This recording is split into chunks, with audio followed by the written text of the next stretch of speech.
So I'm just gonna... I'm trying not to roll over here.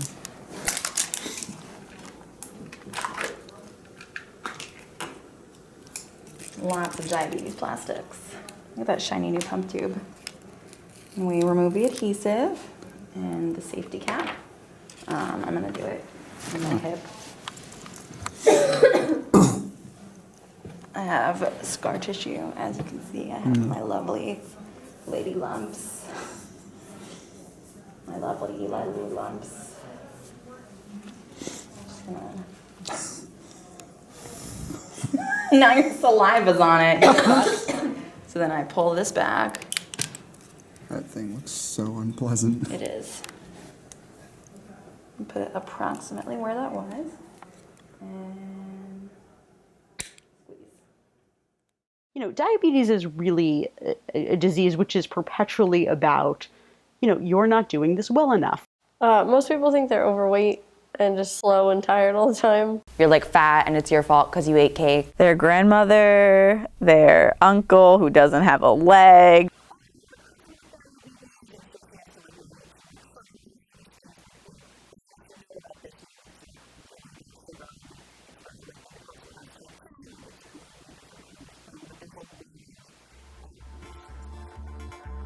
Type 1 diabetes is a chronic autoimmune disease that occurs when the body's immune system mistakes islet cells in the pancreas for harmful bacteria and destroys them. Functioning islet cells secrete insulin, a hormone that regulates the amount of glucose in the blood. To replace the missing insulin, type 1 diabetics must perform multiple daily injections or use an insulin pump and carefully calculate carbohydrates. Only 5% of people with diabetes have type 1, which cannot be controlled or prevented with exercise or diet.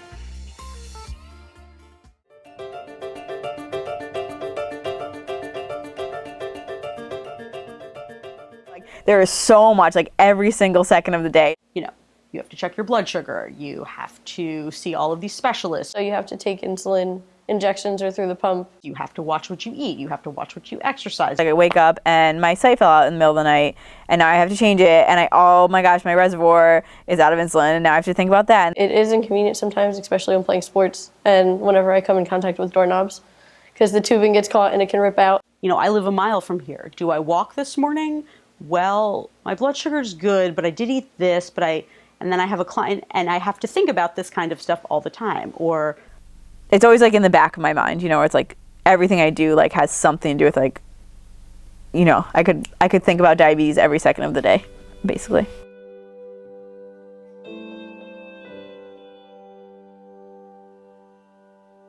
But there's this theme of people who are often well-intentioned, but really, you know, poorly informed, thinking that they sort of have the right to sort of waltz in and scrutinize how you take care of your health. If my blood sugar is behaving and I feel healthy and I want to take some extra insulin and eat cake, I will do that. And I've had people say to me, you know, like, are you sure you should be eating that? Because you do have diabetes. Yeah, no, I know that I do. I have not forgotten. That is probably a comment coming from a very well-meaning, I'm trying to be supportive, I'm trying to understand, you know, friend or family member who's doing the right thing. And although sometimes it's nice to know someone is trying, that can also be an incredibly frustrating experience of like, no, that's not what we're talking about. Why does nobody understand this? Apparently, a third of people in this country are supposed to have diabetes by 2020, but that's largely type 2. And while it's great that attention's being brought to this, it gets very complicated for people with type 1, and we're this, you know, tiny little percentage. So it can be very frustrating. A lot of people aren't as educated as I feel they should be, and it can also be a danger to the people with diabetes. The delivery of insulin causes blood sugars to fall. A diabetic experiencing hypoglycemia or severe low blood sugar needs glucose, not insulin. Or just like anything in the, like a big important like space that anybody else would get nervous about, like then I have to think about like how the nerves are going to affect my blood sugar, and then like all of a sudden I'm low and I sound like so unintelligent because I'm low and I can't figure out what to say. Low blood sugar for me usually starts with like I get really warm and then I start to shake and like I just get really tired and kind of confused, and it just gets worse as I get lower. When I'm low, I get really, really sweaty. You know, people pass out, they can crash their car, you can feel really awful, you can embarrass yourself, which people worry about. Being high causes a lot of different emotions than being low, and like for, you know, roller coastering all around causes lots of different emotions, and it's not something that I talk about with other people. It just like happens, so I like work really hard at hiding that. Even with careful monitoring, perfect control is impossible. Like occasionally you read these articles where it's like, this person runs marathons and has a 4.9, you know, A1C. And I mean, personally, I just want to punch them in the face. I hate those people. I mean, good for them, but it's like, I mean, I could eat the same thing every day, get up the same time every day, walk to work the same. My blood sugars will never be perfect. Your tubing will get caked, or like you'll get some really low grade infection that you're not even aware of, but it's going to make you super insulin resistant. Sometimes like I'm not going to be in control of it and I have to accept what it is. Because you can't fully control it. And I mean, I've never seen anybody do it. You know, the best diabetes educators I know in the world also have weird, funky numbers. It just happens. Like a million different things can impact your blood sugar. So Christmas morning, I get really high blood sugar because adrenaline. Exercising makes your blood sugar low, and so does like higher temperatures makes insulin absorb faster. Like stress causes your blood sugar to go up. I had an allergic reaction once, and I had to take a steroid shot, and it made my blood sugars crazy for a week. Diabetes is a psychological as well as a physical disorder. People feel like they're not able to affect change, and they're not able to control outcomes no matter what they do or how hard they try. That's really what leads to burnout. Basically, you just get sick and tired of having diabetes and dealing with diabetes highs and lows. Because when you get really depressed and feel like you have no control, it's kind of like, well, look, I mean, what's the point of working this hard anyway? You know, I still have these 300, so if I'm going to be 300 anyway, and then my kidneys are going to fail and I'm going to lose my limbs and die, I might as well just eat ice cream all the time, sit on my ass and do whatever I feel like, because what's the point in trying? Like, screw it. I'm going to do what I'm going to do because you just want to be like a regular person. For people with diabetes, the future holds its own scary challenges. You know, there is a lot of scary information out there about long-term complications. You know, basically, if you have type 1, you are at higher risk for pretty much everything medically complicating. And that can be a shorter lifespan, it can be amputations, it can be blindness, it can be kidney disease. And so there is a lot of anxiety about long-term complications. I love putting my site in my hip, but now I have a lot of scar tissue there, and I'm only 23 years old. What am I going to do when I'm 43? And are there going to be enough places on my body to be putting my site? There's anxiety about being able to take care of yourself, being able to do the things that you want to do in your life. People with type 1 have a much higher risk of depression, anxiety, and eating disorders.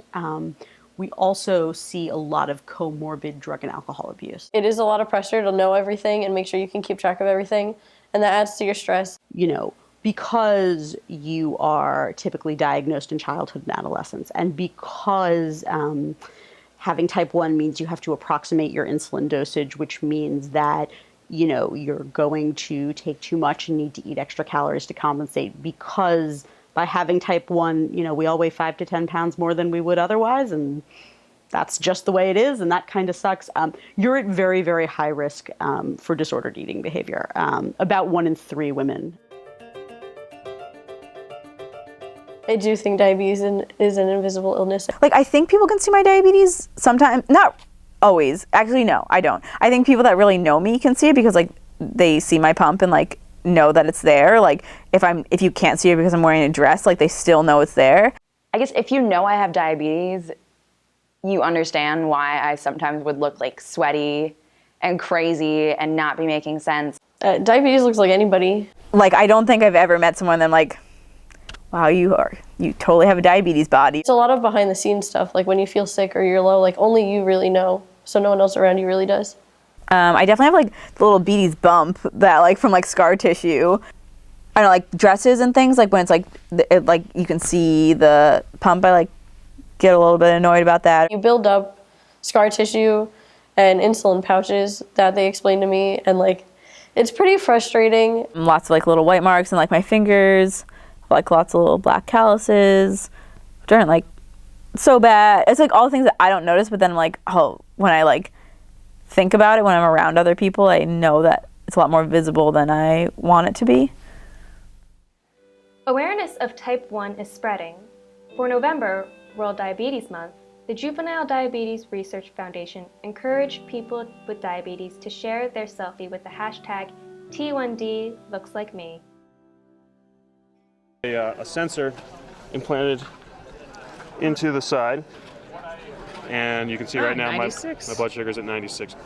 I wear my insulin pump full time. Public figures like Olympic skier Chris Freeman and Miss Idaho Sierra Sanderson are increasingly sharing their stories. So I wore it to show girls, and anyone really, that they can be confident exactly how they are. And just because they may deviate from what the media says is beautiful, it doesn't mean they're worth less or they're less beautiful. And I think I'm sure you're getting a lot of attention for health issues as well, where there's kids struggling with the same thing going, okay, but she has one, I can wear one too, and I can be okay showing it off. Yeah, exactly.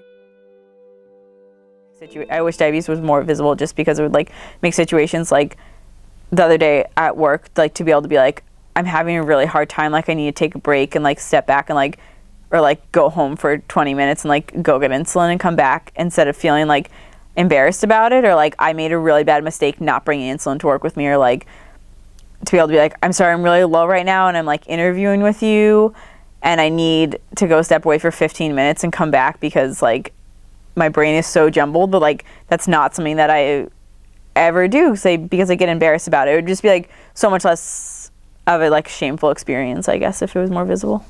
It just feels like an excuse, and I hate that. And like it's not an excuse because it is a real thing, but like I worry that if I say it to someone who doesn't have diabetes, that they'll be like, that's not real.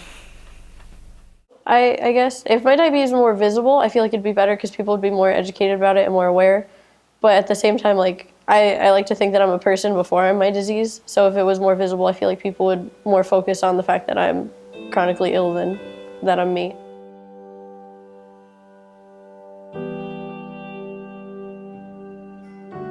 People told me, oh, you won't be able to play sports right away, or you possibly won't be able to play sports regularly again. Like, well, you know, I'm going to try it anyway. And I did it and I succeeded and I really love it. And I'm going to keep doing it for as long as I can. Like I've always wanted to just like run a half marathon, and so I signed up for it and I'm doing it. You can do anything anybody else can do. You just have to do a lot more steps. Together, we will open hearts and minds to the complexity and seriousness of type 1 diabetes and the demands that people impacted by this disease face every day.